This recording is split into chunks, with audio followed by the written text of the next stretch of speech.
আসসালামু আলাইকুম সবাইকে। ষষ্ঠ থেকে একদম দশম শ্রেণী বা এসএসসি লেভেলের যারা শিক্ষার্থী আছো, তোমাদের উদ্দেশ্যে তোমরা সকলেই জানো যে আমার পেজ জিকে উইথ তাইফ এবং আমার YouTube channel GK with Taif থেকে তোমাদের জন্য কি আমি বাংলাদেশ ও বিশ্ব পরিচয় এই যে বিষয়টা আছে সেটা ক্লাস শুরু করেছি এবং কিছুদিন আগে আমি পোস্ট করেছি হচ্ছে ষষ্ঠ শ্রেণী অর্থাৎ ক্লাস 6 এর অধ্যায় 3 এবং আজকে আমি কথা বলবো সেই ক্লাস 6 এর ছোট্ট বন্ধু যারা আছে তাদের ওই বিজিএস বইয়েরই অধ্যায় 6 নিয়ে।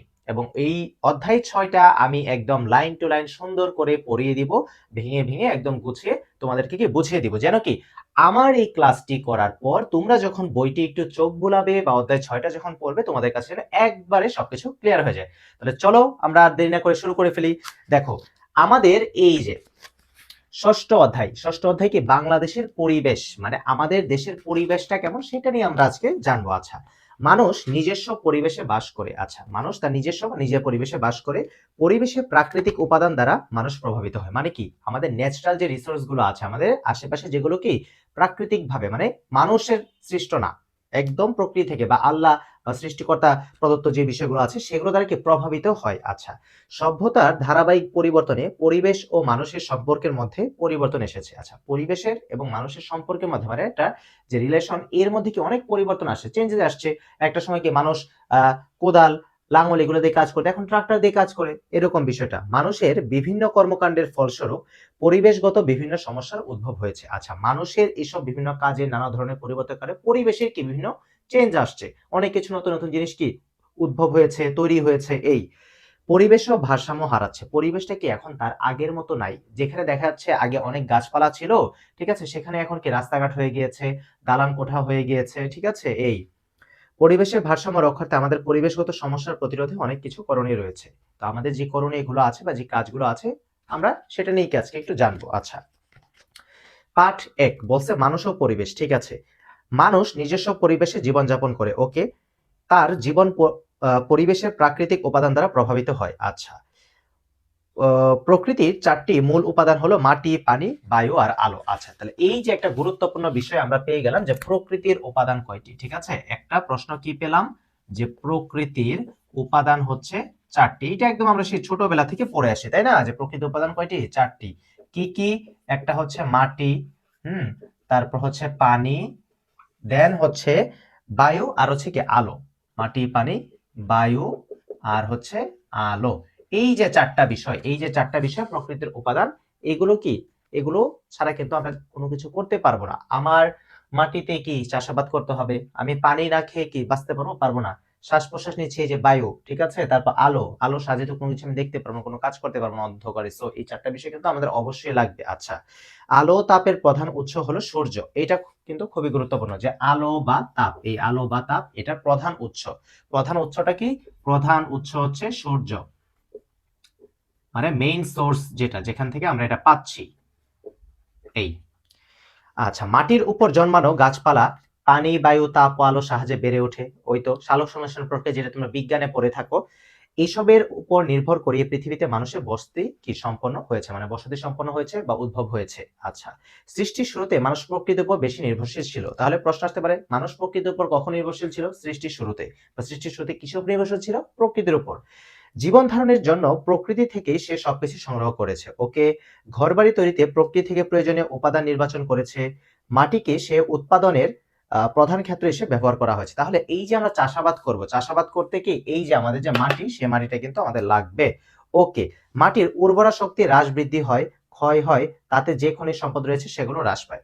মানে মাটির আমরা কি আমরা জানি যে যেখানে চাষাবাদ করব সেটা যদি মাটি যে উর্বর হয় বা হচ্ছে কি চাষাবাদের যোগ উপযোগী হয় বা উপযোগী হয়, তখন কি আমার চাষাবাদ করতে সুবিধা হয়। কিন্তু যদি সেটা উর্বর না হয় তখন কি আমার চাষাবাদ করতে কষ্ট হয় বা সেখানে হচ্ছে কি ওইরকম ভালো ফসলাদি জন্মায় না, বা আমি ওই বছর উৎপাদন আমার কি কম হয়। আচ্ছা, বাকি 3টি অর্থাৎ পানি, বাতাস ও তাপের হ্রাস বৃদ্ধি ঘটলে মানুষের বেঁচে থাকা কি কঠিন হয়। কারণ কি, পানি যদি কমে যায় আমি কি খেতে পারবো, আমি কি চাষাবাদ করতে পারবো, আমি কি আমার কাপড় চোপড় ধোয়া বা যে কোনো কিছু কোনো কাজ করতে পারবো? কিছুই করতে পারবো না। বাতাস, আমার যদি অক্সিজেনই কমে যায় আমি তো বেঁচে থাকবো না। এবং আমি যদি কার্বন ডাইঅক্সাইড কি করি, আমি যদি ত্যাগ না করি, গাছপালা বেঁচে থাকবে, থাকবে না। এবং তাপ, আলো বা তাপ, আমার দিনের বেলায় না হয় সূর্যের আলো আছে, এবং দিনের বেলায় যদি সূর্যের আলো না থাকে পৃথিবী কি হয়ে যাবে? যদি সূর্যগ্রহণ হয় বা হয় তখন কি হয় আমরা দেখি না, অন্ধকার হয়ে যায়। আবার রাতের বেলা যদি আমি বলি যে রাতের বেলায় কি যদি চাঁদ আমাদের আলো না দিত, তারপর হচ্ছে কৃত্রিমভাবে বিভিন্ন কোনো কিছু যদি আমরা আলো বা তাপ রিলেটেড যেখান থেকে পাই, যার সাহায্যে আমরা কোনো কিছু দেখতে পারি, সেটা যদি না থাকতো তাহলে তো আমরা কিছু দেখতে পারতাম না। সো একদম ইজি বিষয়টা। মানুষ যখন থেকে চাষাবাদ করে স্থিতাবস্থায় এসেছে, স্থিতাবস্থায় মানে কি, মানে বর্তমান পারিপার্শ্বিক যে অবস্থাটা আছে বা বর্তমান যে পরিস্থিতিটা আছে সেখানে যখন এসেছে, তখন থেকে প্রকৃতিকে জয় করার চেষ্টা চালিয়ে যাচ্ছে। মানে এই যে আমাদের নেচার বা আশেপাশে যা আছে সেটাকে কি তারা কন্ট্রোল করার চেষ্টা করছে। তো এই যখন কন্ট্রোলনেসটা অতিরিক্ত পরিমাণে বেড়ে যাচ্ছে, তখনই কিন্তু পরিবেশের ভারসাম্য হারাচ্ছে। বন বাজার সাফ করে বড় এলাকা জুড়ে ফসলের ক্ষেত করছে। আচ্ছা, মানে আশেপাশে যা আছে সবকিছু সাফ করে, মানে পরিষ্কার করে কি করছে, ফসলের ক্ষেত বা ফসলের জমি করছে। ধান, গম, ভুট্টা সহ আরো অনেক কিছু তারা ফসল ফলাদি উৎপাদন করছে। কিছু পশুকে পোষ মানিয়ে কাজে লাগিয়েছে, ঠিক আছে। যেমন কি বন্য পশুর মধ্যে কি রয়েছে, কোনোটিকে মেরে রান্না করে খেতে শিখেছে, আবার কোনোটিকে মেরে হয়তো চামড়াটি কাজে লাগিয়েছে। আমরা কোরবানির সময় কি দেখতে পাই যে গরুটা যখন আমরা কোরবানি করি ওই চামড়াটাকে আমরা দান করে দিই, বা হচ্ছে কি চামড়াটা ট্যানারিতে নিয়ে চলে যেত, ওই চামড়া থেকে কি বিভিন্ন বিষয় তৈরি করা হয়, বিভিন্ন বস্তু, বেল্ট, জুতা, হ্যান ত্যান, ঠিক আছে, ব্যাগ, ওয়ালেট, এরকম নানা বিষয়। আত্মরক্ষার জন্য হিংস্র পশুকে কি হত্যা করেছে। আচ্ছা, নিজের প্রয়োজনে আবার মানুষ কিছু গাছপালা রোপণ করেছে, মানে গাছ লাগিয়েছে, যা তাকে বিভিন্ন ধরনের প্রাকৃতিক দুর্যোগ থেকে কি রক্ষা করে। ওকে, তাহলে পার্ট একটা আমরা শেষ করে ফেলাম। এখন পার্ট 2 ও 3 কি বলেছে, পরিবেশগত সমস্যা, কারণ ও প্রভাব, মানে এই সমস্যাটা হওয়ার কারণ কি এবং সেটা প্রভাব, মানে পরিবেশে কি পরিমাণ প্রভাব বিস্তার করছে সেটা আমরা দেখব। মানুষ অত্যন্ত বুদ্ধিমান প্রাণী। আচ্ছা, বুদ্ধি খাটিয়ে নদীতে বাঁধ দিয়ে জমিতে সেচের ব্যবস্থা করেছে। ওকে, পানির শক্তি কাজে লাগিয়ে কল চালিয়েছে, এভাবে ক্রমেই তার প্রয়োজনে সে প্রকৃতির উপর নির্ভর করেছে। বড় বড় কলকারখানা বানিয়েছে, শহর গড়েছে, গাড়ি ও অন্যান্য যানবাহন চালাচ্ছে, শীতাতপ যন্ত্র বানিয়ে নিজের আরাম বাড়িয়েছে। এসব মিলিয়ে নানা রকম শব্দ বাড়ছে। শব্দ দূষণ মানুষের স্বাস্থ্যের জন্য ক্ষতিকর, তাই না? কারণ অতিরিক্ত পরিমাণে যদি হর্ন দেয়, তারপর হচ্ছে বিভিন্ন সমস্যা হয়, শব্দ রিলেটেড বিভিন্ন প্রবলেম হয়, তাহলে কি আমাদের কানে সমস্যা হতে পারে, আমাদের শ্রবণ শক্তি কি আমরা বধির হয়ে যেতে পারি। এই মানুষ বাড়তে থাকায় এর সবার মধ্যে ভালো আরামে থাকার জন্য প্রতিযোগিতা শুরু হওয়ার উপর পরিবেশের চাপ পড়ছে। কার থেকে কে বেশি দালান কোঠা তৈরি করতে পারে, কে বেশি সম্পদ করতে পারে, হ্যান-ত্যান এসব কারণে। বলা যায় মাটি, পানি, বায়ু এবং তাপের সাথে মানুষের জীবনযাপনের যে ভারসাম্য থাকা দরকার ছিল তা নষ্ট হয়ে যাচ্ছে। দিন, দিন কন্টিনিউয়াসলি কি সেটা নষ্ট হয়ে যাচ্ছে। ফলে পরিবেশও ভারসাম্য হারাচ্ছে। ওকে, দূষণের কারণে ঢাকা শহরে অনেক শিশু কি শ্বাসকষ্টে ভুগছে। প্রায় সময় দেখতে পারি, এবং বর্তমানে কিন্তু বাংলাদেশে কি, মানে বাংলাদেশটা কি, বাংলাদেশের যে ঢাকা, এটা কি ওয়ান অফ দা, মানে টপ মেগা সিটি বলা যায় in the world, toppest mega city in the world, মানে একদম সবার উপরে আছে। ঠিক আছে? কারণ অতিরিক্ত জনসংখ্যা, এবং এখানে কি দূষণ বেশি, শব্দ দূষণ, বায়ু দূষণ বেশি, এবং যার ফলে কি অনেক শিশু, বাচ্চারা যারা আছে তারা কিন্তু শ্বাসকষ্টে ভুগছে বা বিভিন্ন ধরনের রোগ বিরোগে তারা ভুগছে। তাছাড়া হৃদরোগ, ক্যান্সার, এই যে যেটা বললাম, চর্মরোগ ও নানা ধরনের অ্যালার্জিও কি বাড়ছে। আচ্ছা, ধীরে ধীরে বেড়ে যাওয়া জনসংখ্যার চাপ দেশের নগরগুলোতে বৃদ্ধি পাচ্ছে। তাহলে কি নগরগুলো বা শহরগুলোতে কি দেশে মানুষের কি কাজের তাগিদে যখন আসছে, তখন কি এখানে তারা সংসার করছে, তাদের এখানে পরবর্তী জেনারেশন আসছে। তো জনসংখ্যা কিন্তু কি আস্তে আস্তে আস্তে গ্র্যাজুয়ালি কি তারা বাড়তেই থাকছে, জনসংখ্যা বাড়তেই থাকছে। কিন্তু নগর প্রয়োজনের অতিরিক্ত জনসংখ্যার বাসস্থান সহ অন্যান্য সুবিধা নিশ্চিত করতে পারে না। ফলে নগরে বস্তির সংখ্যা ক্রমাগত বৃদ্ধি পাচ্ছে। স্লাম, অনেকগুলা যে স্লাম আমরা দেখি, এগুলা কি বস্তিগুলা প্রতিদিন মানে প্রতিনিয়ত কিন্তু বৃদ্ধি পাচ্ছে, এবং এখানে কিন্তু জনসংখ্যা ইনক্রিজ হচ্ছে বা বাড়ছে। এছাড়া বসতি ও শিল্প কারখানা স্থাপনের প্রয়োজনে অনেক অনেক জলাভূমি তা ব্যবহারের অনুপযোগী হয়ে যায়। আচ্ছা, জলাভূমিগুলো দেখা যায় যে সুন্দর থাকে, এগুলোতে মানুষজন ময়লা আবর্জনা ফেলে বা মল ত্যাগ করে, বা কলকারখানার বিভিন্ন বিষয়বস্তু গিয়ে কিছুটা একদম বাজে নষ্ট হয়ে যাচ্ছে। কখনো কখনো কি হচ্ছে, শিল্প কারখানার নদী বর্জ্য নদীর পানিতে, এই যে একটু আগে যেটা বললাম, মিশ্রিত হয়ে বা বিষাক্ত ধোঁয়া বাতাসে মিশে, তা বাতাসে মিশে কি হচ্ছে, পরিবেশে অনুপযোগী হয়ে পড়ছে, কারণ বায়ু দূষণ হচ্ছে, পানিতে ফেললে পানি দূষণ হচ্ছে। এই এতে জলজ জীব বৈচিত্র্য বিলুপ্ত হয়, মানে একদম নষ্ট হয়ে যাচ্ছে, বিলীন হয়ে যাচ্ছে। বাংলাদেশের পাহাড়ি এলাকায় পাহাড়ের ঢালে পাহাড়ের পাদদেশে ঘরবাড়ি নির্মাণের কারণে পাহাড় কাটা হয়। এই যে পাহাড় কেটে ফেলা হচ্ছে, যার ফলে গাছ কাটা হচ্ছে, বৃক্ষ নিধন যেটাকে বলি, এবং মানুষজন কি তাদের বসত বাড়ি তৈরি করছে বা রাস্তা বানাচ্ছে চলাচলের জন্য। এছাড়া অনেক সময় ইটের ভাটার জন্য অনেক পাহাড় কাটা হয়। এগুলো সবই পরিবেশের বিভিন্ন সমস্যার কারণ। পরিবেশগত বিভিন্ন উপাদানের বাহুল্যের কারণে বায়ুমণ্ডলের উষ্ণতা বৃদ্ধি পাচ্ছে। এই যে, ঠিক আছে, বায়ুমণ্ডলের উষ্ণতা কি বৃদ্ধি পাচ্ছে, গ্লোবাল ওয়ার্মিং যে বিষয়টা আমরা সকলে জানি।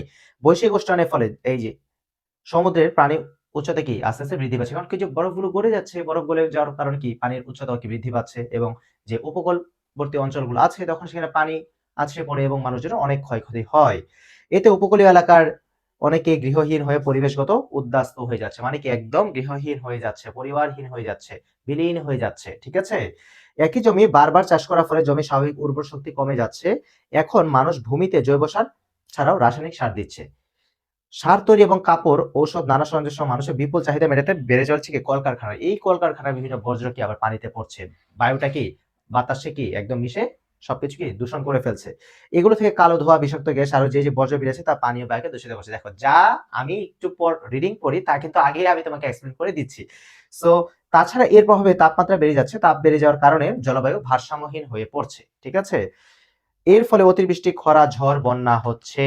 ওকে, এই যে আমি যদি একটু দেখাই, এই যে এখানে ইটের ভাটায়, ঠিক আছে, এই যে ধোঁয়াটা গিয়ে কি বায়ু দূষণ হচ্ছে, জমিতে সার দিচ্ছে, রাসায়নিক সার দিচ্ছে, জৈব সারের পরিবর্তে এই যে পানিতে বিভিন্ন কিছু পরিবর্তে বিভিন্ন কিছু ওই যে কি করছে যে বজ্র ফেলতেছে, তারপর হচ্ছে কি এখানে গরু ছাগল এগুলো গোসল করাচ্ছে, তাহলে কি এগুলো পানি দূষণ হচ্ছে না? পানি কিন্তু দূষণ হচ্ছে। আবার মানুষ বেড়ে যায় এবং তাদের চাহিদা বেড়ে যায়, গাছপালা কাটা পড়ছে, প্রাকৃতিক বন উজাড় হচ্ছে, তাতে ভূমিক্ষয় এবং তাপমাত্রা বৃদ্ধি কি ঠেকানো যাচ্ছে না।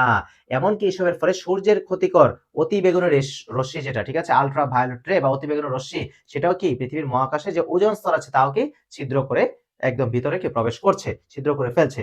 এর সাথে যুক্ত হচ্ছে এক ধীর ব্যবহারযোগ্য প্লাস্টিকের ব্যবহার, যা পরিবেশে স্থায়ী ক্ষতির কারণ হয়ে দাঁড়াচ্ছে। অনিশ্চিত ভবিষ্যৎ, মানুষের ক্রমবর্ধমান চাহিদা মেটাতে উজাড় হয়ে যাচ্ছে অক্সিজেনের অফুরন্ত উৎস গাছপালা। তাহলে অক্সিজেনের অফুরন্ত উৎস কি গাছপালা, এবং এইটা উজাড় হয়ে যাচ্ছে কারণ কি মানুষের অতিরিক্ত বা ক্রমবর্ধমান মানুষ যে বাড়ছে, যে মানুষ যে বৃদ্ধি পাচ্ছে, এইটার বা তাদের চাহিদা মেটানোর ফলে নির্বিচারে মানে কন্টিনিউয়াসলি কি হচ্ছে, মানে প্রতিনিয়ত বন জঙ্গল ধ্বংস হওয়ার ফলে প্রতিনিয়ত কি কমে যাচ্ছে বাতাসে অপ্রত্যাশিত অক্সিজেনের পরিমাণ, বাতাসে কি অক্সিজেনের পরিমাণ কি কমে যাচ্ছে। ঝুঁকিতে পড়ে যাচ্ছে প্রয়োজনীয় খাদ্য, ঔষধ, জ্বালানির ইত্যাদির যোগান। মানব সৃষ্ট বিভিন্ন কার্যকলাপের কারণে বাতাসে কার্বন ডাই অক্সাইড, মিথেন ও নাইট্রাস অক্সাইড বেড়ে যাচ্ছে, যা বায়ুমণ্ডলের ভারসাম্য নষ্ট করে। মানে এই যে বিষাক্ত গ্যাসগুলো যে বেড়ে যাচ্ছে, carbon die oxide, carbon monoxide, nitrous oxide, methane, হ্যাঁ, এই যে বিষয়গুলো বেড়ে যাচ্ছে এবং পরিবেশের ভারসাম্য নষ্ট করছে। আমাদের আরাম আয়েশ নিশ্চিত করতে একইভাবে আমরা নিঃশেষ করে চলেছি খনিজ সম্পদ, পশু পাখি, নদী নালা, মানে প্রকৃতির নানা উপাদান। এক কথায় পরিবেশের যা যা আছে আমরা সবই কি একদম খেয়ে ফেলতেছি, এক কথায় মানে নষ্ট করে ফেলতেছি। বিলুপ্ত হয়ে গিয়েছে অনেক প্রজাতি, যা কোনো না কোনো ভাবে আমাদের টিকে থাকার লড়াই সহায়তা করতো। ওকে, ক্রমাগত পৃথিবীর তাপমাত্রা বেড়ে যাওয়ার ফলে দুই মেরু বরফ গলে, ঠিক আছে, সমুদ্রের পানির উচ্চতা বেড়ে যাচ্ছে। আমি কিন্তু একটু আগেই বলেছিলাম, তাতে সমুদ্রের তীরবর্তী দেশগুলোর নিম্নাঞ্চল ডুবে যাওয়ার আশঙ্কা আছে। বাংলাদেশ সহ পৃথিবীর আরো অনেক দেশ ক্ষতিগ্রস্ত হতে পারে, যেগুলো কি উপকূলীয় অঞ্চলগুলো, ঠিক আছে, নষ্ট হয়ে যেতে পারে। পাঠ 4 ও 5। ওকে, আমরা একদম শেষ পর্যায়ে চলে এসেছি ক্লাসের। বাংলাদেশে পরিবেশগত সমস্যা প্রতিরোধ ও নিয়ন্ত্রণে করণীয় আছে। আমরা কিছু করণীয় বা কাজগুলো আমরা দেখি। পরিবেশগত সমস্যার কারণে বাংলাদেশের জনগণের নানা রকম সমস্যা হয়। আচ্ছা, আমাদের সরকার বেশ কিছু পদক্ষেপ গ্রহণ করেছে, তো সেগুলো আমরা দেখি।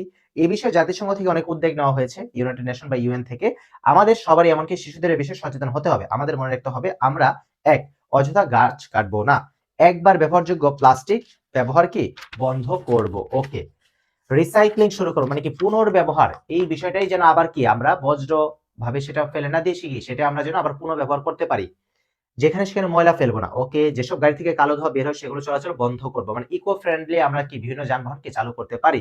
লোকালের কাছে শিল্প কারখানা না করতে সচেতন করব। ওকে, বাড়ির বর্জ্য যথাস্থানে ফেলবো, ময়লা ডাস্টবিনে, অর্থাৎ মানে নর্দমায় কোনো কিছুকে আমরা ফেলবো না, ড্রেনে যে রাস্তায় ফেলে দেই। আমাদের আশেপাশে অনেক কিন্তু এগুলো আমরা কিন্তু চাইলেই কিন্তু সেটা কি একটু প্রতিরোধ করতে পারি। অযথা মাইক বাজিয়ে কি শান্তি নষ্ট করব না। হাসপাতালে যে এখন যেমন নির্বাচন সমস্যা চলছে, শুধু শুধু দিনে দুপুরে যখন ইচ্ছা তারা কি মাইক বাজাচ্ছে, সকালে বিকালে সন্ধ্যায় রাতে, কোনো কিন্তু টাইমিং নাই। হাসপাতাল, শিক্ষা প্রতিষ্ঠান, গ্রন্থাগার, অফিস এলাকায় শব্দ দূষণ করা যাবে না। এখানে রোগী থাকে, ছাত্রছাত্রী থাকে, মানুষ গুরুত্বপূর্ণ কাজ করে। পাহাড় কাটবো না। ওকে, নদী, খাল, হ্রদ ও সমুদ্র সহ ছোট বড় কোনো জলাধারে ময়লা ফেলবো না। বন, পাহাড়, নদী সহ কোনো প্রাকৃতিক সম্পদ নষ্ট করব না। গাছ লাগাবো, গাছের যত্ন নেব। প্রকৃতির কাছাকাছি থাকবো। মানুষের সৃষ্ট পরিবেশ দূষণের কারণগুলো জানবো ও প্রতিরোধের ব্যবস্থা নিব।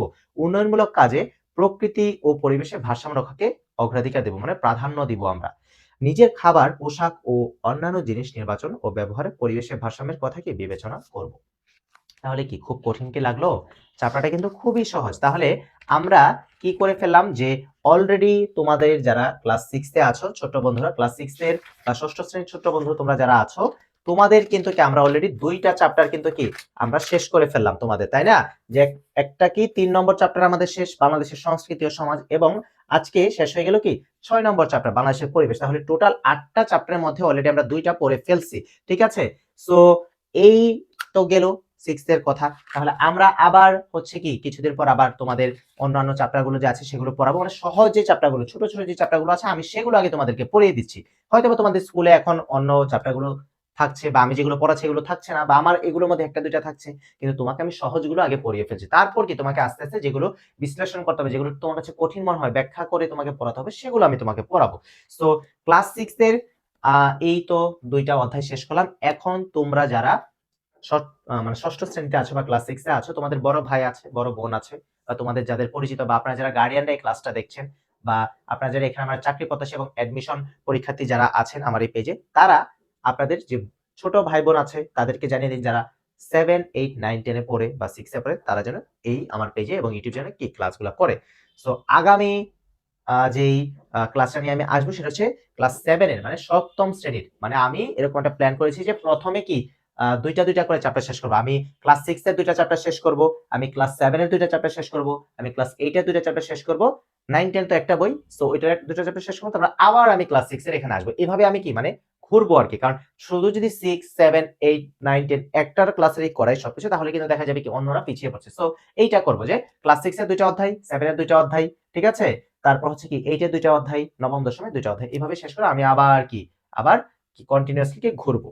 সো এইভাবে আপনারা যারা আছেন, বড়রা যারা আছেন, আপনাদের ছোটদেরকে এই ক্লাসগুলো দিয়ে দিবেন। যারা স্মার্টফোন ইউজ করতে পারছেন তাদেরকে টিভিতে দেখাবেন, স্মার্ট টিভি আছে, ইউটিউবে আমি ক্লাসগুলো দিয়ে দিই, প্লে লিস্ট করে দেওয়া আছে সুন্দর করে।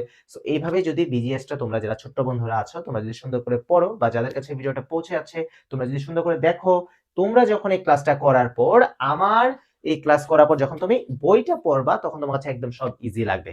সো পরবর্তী কোনো ভিডিও আসার আগ পর্যন্ত সকলে ভালো থাকো, সুস্থ থাকো। আবার দেখা হচ্ছে অন্য কোনো একটি ক্লাসে, ইনশাআল্লাহ।